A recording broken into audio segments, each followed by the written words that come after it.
but we're getting after them.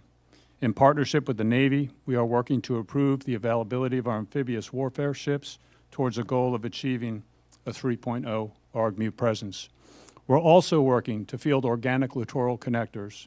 Thanks to your support and oversight, we've made significant progress in this area with the procurement of the Medium Landing Ship, or LSM. And we need to continue to move forward with a sense of urgency in both areas, amphibious warfare ship availability and littoral mobility. Despite these challenges, your Marines remain ready. Once again, the Marine Corps has made its recruiting mission in FY25, and we are ahead of mission for FY26. It's a testament to the quality of the Marines that we select to find the next generation and the critical resources this committee helps provide. This success in recruiting is the essential first step.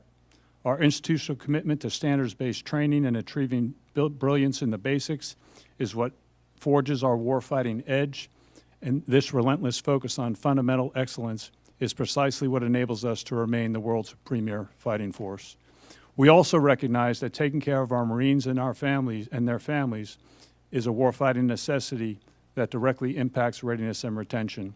Our Barracks 2030 initiative is making tangible progress, thanks in large part to the continued support from this committee.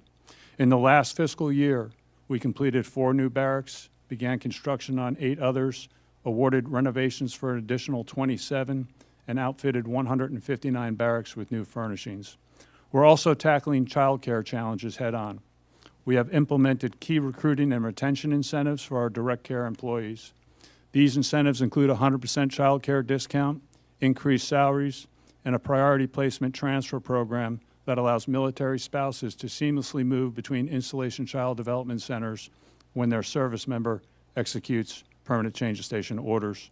Finally, I'm proud to report that for a 3rd consecutive year, your Marine Corps has earned a clean audit opinion. This is a direct reflection of our commitment to fiscal stewardship and demonstrates our accountability for every taxpayer dollar. In conclusion, the Marine Corps appreciates the continued congressional oversight and support for the Commandant's priorities, which remain essential for building enduring readiness across the total force. Thank you for the opportunity to speak with you today, and I look forward to answering your questions. Chairman Bergman, Ranking Member Garamendi, and distinguished members of the subcommittee, thank you for the opportunity to talk about the readiness of your United States Air Force. As General Wilsbach testified, the most important thing the Air Force does for the Joint Force and for the nation is to fly and fix aircraft so that we are ready to answer the nation's call. The Air Force's lethality depends on the professionalism of our airmen, the capability of our equipment, and the skill at which we bring them together. Airmen are our most precious resource. The active duty, Air National Guard, Reserve, and civilian workforce are why the United States Air Force is effective at a moment's notice. We are investing in them to keep the Air Force the most capable and lethal Air Force in the world. We updated our fitness policy to push our airmen to new levels and ensure they are ready to stand shoulder to shoulder with our joint partners on the toughest battlefields. Additionally, the Air Force is on track to train 1,500 pilots per year to expand our capacity to support operations worldwide. We strive to make the Air Force an unmatched place to serve. We are increasing our airmen's quality of life by updating dormitories and child development care centers. We are repeatedly meeting our recruitment goals, bringing in talented men and women from across the country. Moreover, we are seeing strong retention numbers across the force, indicating that we are living up to our commitments. The second aspect of readiness for the Air Force is having the right equipment in good working order. Our outstanding airmen need the right logistical support to do their job. To that end, the Air Force is leveraging the Weapons System Sustainment Account to increase aircraft availability, which allows our aviators to get the reps and sets that they need.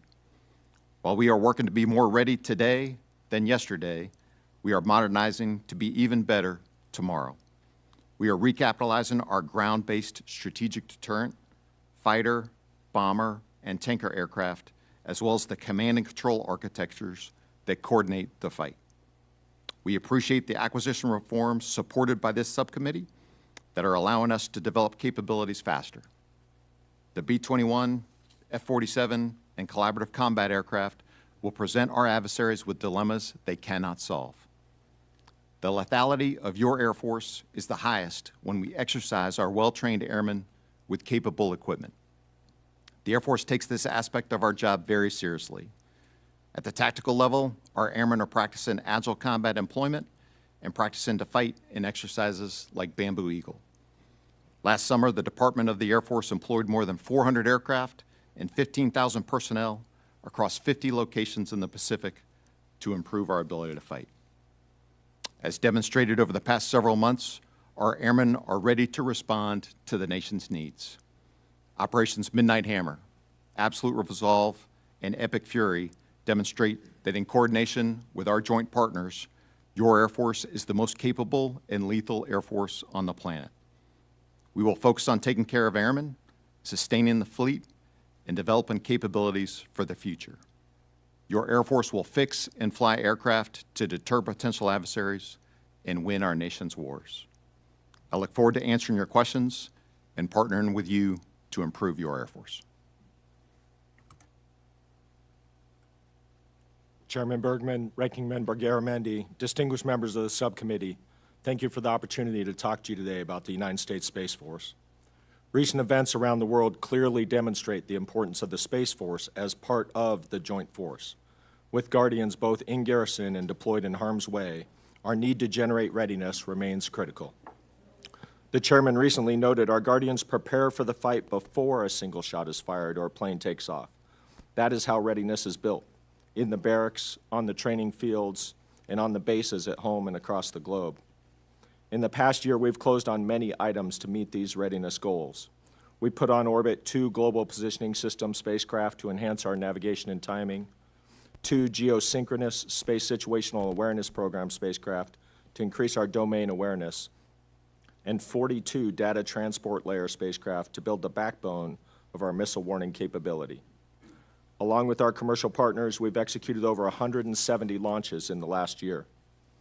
The launch enterprise counts 3 new entrants as significant progress. And your Space Force has authorized the early use of a new radar, has upgraded optical surveillance systems to track adversary activity on orbit. We have operationally accepted additional systems in domain awareness and electromagnetic warfare and missile warning that enhance our capabilities in those mission areas. We stood up our officer training course to baseline all of our officers in space, cyber, intelligence, and acquisitions. We built a program to provide initial qualification training